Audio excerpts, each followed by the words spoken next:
Gusto po ba ninyong mamulaklak ang inyong mga cactus taon-taon? Samahan po ninyo ako guys at gawin ninyo yung aking ginagawa para mamulaklak ang inyong mga cactus kada taon o kahit sa buong taon ay pwedeng mamulaklak ang inyong mga cactus. Ito yung makikita ninyong cactus na namumulaklak. Taon-taon ay binibigyan ako ng bulaklak. Nung nakaraang taon po, mas marami akong naging flowers ng cactus kasi pagpasok pa lang po ng unang buwan ng taong 2023 ay nag-start na po silang mamulaklak. Sunod-sunod na po yun. Kahit po hindi sila sabay-sabay, sa isang puno, maraming beses sila nagkakaroon ng flowers katulad nitong ating pinapakita sa inyo. May nauna, may sumunod, may pangatlo, may pang-apat, pang-lima, pang-anim sa isang puno lang. Susunod-sunod lang po yung kanyang pamumulaklak. At saka hindi po mahirap mag-alaga ng cactus at hindi rin po mahirap magpabulaklak. Gaya po itong clumping cactus. So ito po ay hindi pa natatagalan sa akin. Mga ilang linggo lang sa akin nang namulaklak na siya. Maliliit yung nakita nyo kanina na flower buds. May lumabas na siyang isa. Ito naman yung kasunod, meron siyang dalawa uling blooming. Maganda sana ko guys kung sabay-sabay ito. Pero tingnan natin yung iba kung magkakasabay-sabay silang bumuka. Kasi mas maganda po kapag sabay-sabay itong bumuka. So ang atin pong mga cactus, hindi po sila mahirap alagaan at hindi rin po mahirap magpabulaklak. Ang gawin lang natin, ibigay natin sa kanila yung gusto ng ating mga cactus. Wala naman po talaga akong sekreto sa pagpapabulaklak.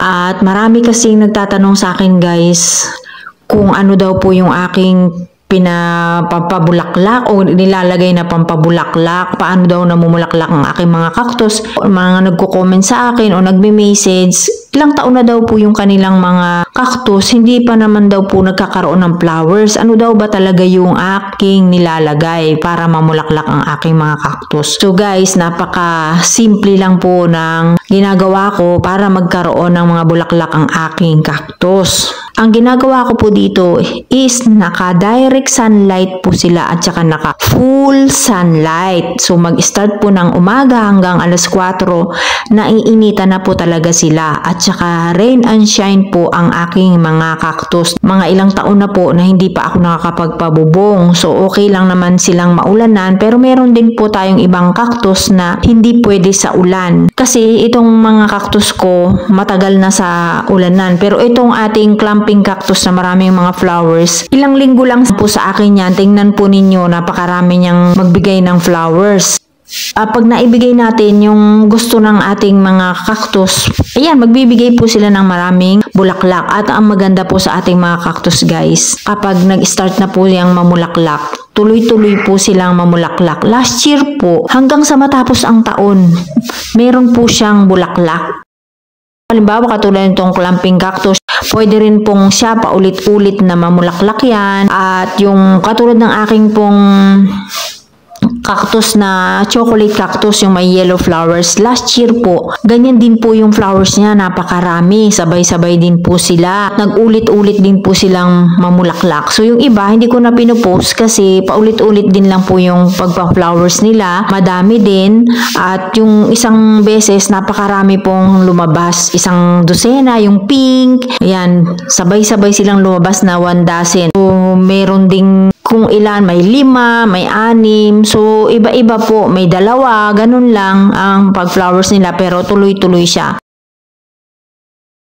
Itong ating cactus na to, ilang beses na rin po itong nagkaroon ng flowers. Makikita nyo dyan mamaya, marami siyang naging bulaklak kahit pa isa-isa. Ang ginagawa ko lang po dito sa aking cactus dahil rain and shine siya o naiinitan sila, nauulanan, nagdidilig lang po ako dito kapag dry na yung soil niya at kapag nauulan na naman, okay lang na ulan. Kahit magtuloy-tuloy yung ulan niya ng ilang araw, hinahayaan ko lang po sila doon sa kanilang pinaglalagyan. Kaya 24/7 po sila dito sa aking garden na walang bubong. Doon ko makikita kung alin yung mahina sa ulan. Yung nasa itaas na nakapato, yan po yung nagkakaroon ng flowers mula umaga kasi naiinitan sila hanggang hapon. Nasa second layer ng aking plant rack, Yun ang hindi masyadong naiinitan sa umaga. So bandang tanghali siya naiinitan hanggang hapon. So hindi siya masyadong nagkakaroon ng flowers kasi hindi full sunlight. Kaya maganda po talaga full sunlight natin, direct sunlight sila para magkaroon po sila ng maraming bulaklak. At taon-taon po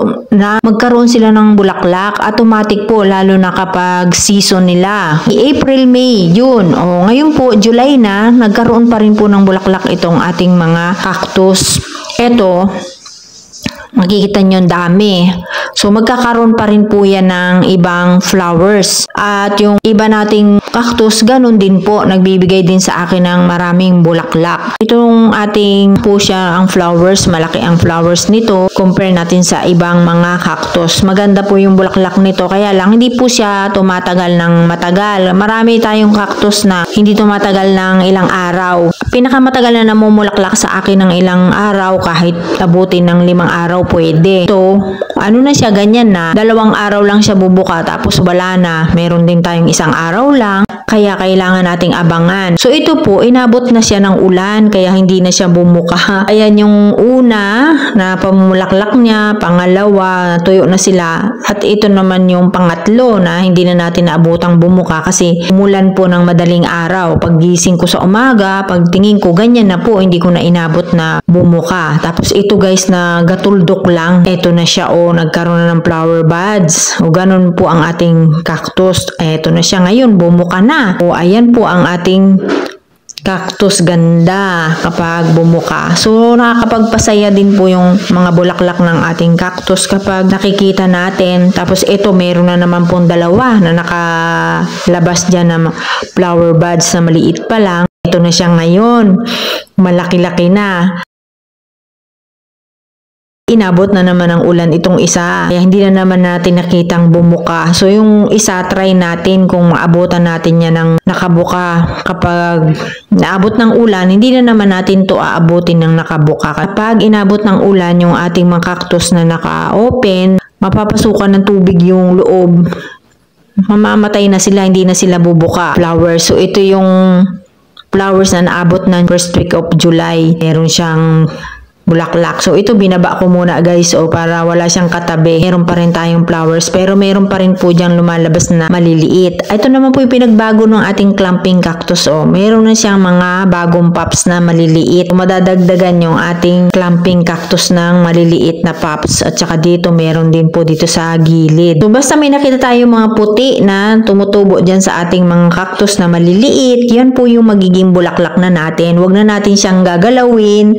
Huwag na natin siyang hawak-hawakan kasi pag hinawakan po natin yan, yung mga nakalabas na maputi sa ating cactus, hindi na po matutuloy ang pagbuka ng ating mga cactus. Ito na siya, makita nyo po dati maliit lang yan. Ito na, bumuka na yung ating magandang flowers. Ayan, ang laki rin po niyan, katulad ng fuchsia natin, malaki siya. Kasi yung iba pong mga cactus, ang bulaklak maliliit lang. So, meron siyang magiging 3 flowers na una na itong isa. Nakita nyo nung nagkaroon ng flower buds maliit, tapos sumunod, tapos ito na ngayon, bumuka na siya, malaki na. Kaya lang po ito po yung 1 araw lang, kaya talagang aabangan ninyo kapag bubuka. Tapos na, kinabukasan. 1 araw lang po talaga siya, kaya inaabangan ko talaga ito kapag malapit na siyang bumuka. Dahil hindi mo makikita yung kulay ng bulaklak at ganda ng bulaklak niya kapag lumipas na yung 1 araw. So, ito na yung pangalawa guys. Nakikita nyo yung flower buds niya. Ayan na yung pangalawa nating bulaklak. So, ganun po siya. Pagkatapos ng isa, meron namang isa. Ayan sunod-sunod lang po sila. Maganda. Kung sabay-sabay, katulad ng ating clamping cactus na sabay-sabay nagkaroon ng flowers, gandang tingnan. Pero itong cactus na to na may pink, ang ganda po ng bulaklak niya, paisa-isa lang. Pero kahit po paisa-isa lang, tapos mayroong kasunod. Ito yung last year guys, ito yung picture. Last year hindi ko po inabot yan na mga bulaklak kasi nasa probinsya po ako noon. Kaya nung bumuka yan, wala ako. Ito naman yung ating gymno green. Paisa-isa din lang magbigay sa akin ng flowers yung gymno green na to. Hindi sila lahat nagkakaroon ng flowers pero meron na bumubuka. Ito naman pong ating gymno black ang pink. pinakamasipag magkaroon ng flowers. Yan po ay tumatagal ng ilang araw, 5, yan, umaabot ng 5 araw kapag hindi na ulanan. Close open siya. Pagdating ng hapon, magkuklose, bukas, bubuka na naman siya. Ganun po yung ating gymnoblock. Itong gymnoblock natin, tingnan nyo po, sa papakita ko sa inyo is iba-iba yung bulaklak niya dahil iba-ibang araw po na meron siyang bulaklak. Ito, bumuka na po yung ating gymno green. Puting-puti po yung ating bulaklak ng gymno green. Ang ganda rin po yan kapag nagsabay-sabay sila. Yung mga nakaraang taon, gymno green natin, marami pong nagkasabay-sabay ang bulaklak. So, hindi po talaga pare-parehas. Pa isa-isa, minsan sabay-sabay, katulad ng ating lamping cactus kanina na napakadami pong sabay-sabay. At yung chocolate cactus, napakarami din po. Pwede rin po ninyong tingnan dito sa ating YouTube channel, yung post ko noon, yung video natin na merong chocolate cactus na ang flowers po nun ay yellow at meron din tayong pink. So, nakapost po lahat dito sa ating YouTube channel yung mga nakaraan nating mga bulaklak ng ating mga cactus. Paki-check na lang po ninyo kung gusto po ninyo makita yung mga iba nating bulaklak ng cactus dito sa ating YouTube channel. At meron din po tayong post sa ating Facebook page, sa ating TikTok, at sa ating Instagram. Ayan, meron po akong mga post doon. Ito kasi guys na gymnoblock, laging inaabot ng ulan, kaya hindi nakakabuka ng todo. Yun nga, katulad po ng sinabi ko kanina, kapag napasukan ng ulan yung loob ng bulaklak, hindi na siya bubuka kasi mamatay na siya dahil tinatamaan siya ng ulan. Kung meron akong bubong, siguro po tuloy-tuloy yung pamumulaklak ng ating cactus. So, hindi pa po ako nakakapagpabubong. Katulad nito guys, ang ganda ng bulaklak nito. Pero makikita nyo dito, ang liit pa lang. Ito ulit-ulit din po yan na mulaklak last year. Nung nakaraang pang taon, may may bulaklak din siya. Minsan may 3 silang sabay, minsan 2 lang, minsan 1 lang. Katulad din ito, ganun din po. Iba-iba po sila ng pagdating ng flowers, pero lagi-lagi po katulad nito, iba na naman. Ayan, makikita natin susunod, meron na namang iba yan.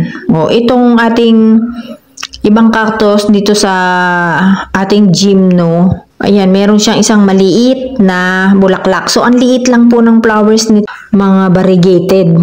Ito, iba na naman po yung flowers ng ating gymno na pinapakita ko sa inyo. So, itong gymno talaga nasanay na po yung mata ko dyan na magkaroon ng flowers taon-taon dahil napakarami pong magbigay niya ng bulaklak. Lagi pong meron ito, hindi nawawalan. At ito rin po ay nagkakaroon ng seed buds. Automatic siya. Nagkakaroon po, pag natapos na siyang mamulaklak, yung puno na yan na makikita nyo, ay magre-red yan kapag natuyo na po yung flowers. Kaso kapag umulan po, katulad ngayon, tag-ulan na, inabot na naman sila ng tag-ulan, babagsak na po yung seed buds nito. Kaya, hindi po natutuloy yung mga buton yan. Wala tayong maitatanim na buto. Hindi katulad ng mga nakarang taon. Nakapagtanim po ako ng mga buto ng ating gymnoblock. So, ayan, ang liit din nito. So, guys, ito ang daming tumubo nito sa akin. Ayan, Pero cute din ng flowers. Hindi ko na lang siya bubunutin. Dami niyan tumubo dito sa kabila ko. Doon sa aking isang pot ng mga cactus na puno na niya. Ayan, meron po uli siyang bagong giging flowers. Ang liit pa lang. So, matagal po yan kasi ang laki po ng flower buds niya nung nakita nyo po. Ito ngayon yung mga bagong tubo na ng cactus natin. Ngayon pong first week ng July. Ayan, bago na po yan. Kasi yung mga nakaraan nating video is malalaki na yun. So, ito yung pinaka-latest niyang magiging flowers. Ito. 3 naman to ngayon. Nung nakaraan po, may 2 lang tayo dito sa tigkabila, sa left and right. Ito naman pa diretso. Ito naman, ito yung maliit lang. So, yan po yung ating latest ngayon guys. Marami pong salamat sa inyong panunood. Thank you for watching at ingat po kayong lahat at sana po kung hindi pa kayo nakaka-subscribe ay huwag po ninyong kalimutang mag-subscribe at pakihit po ng bell icon para po ma-notify po kayo kapag may bago tayong video. Bye!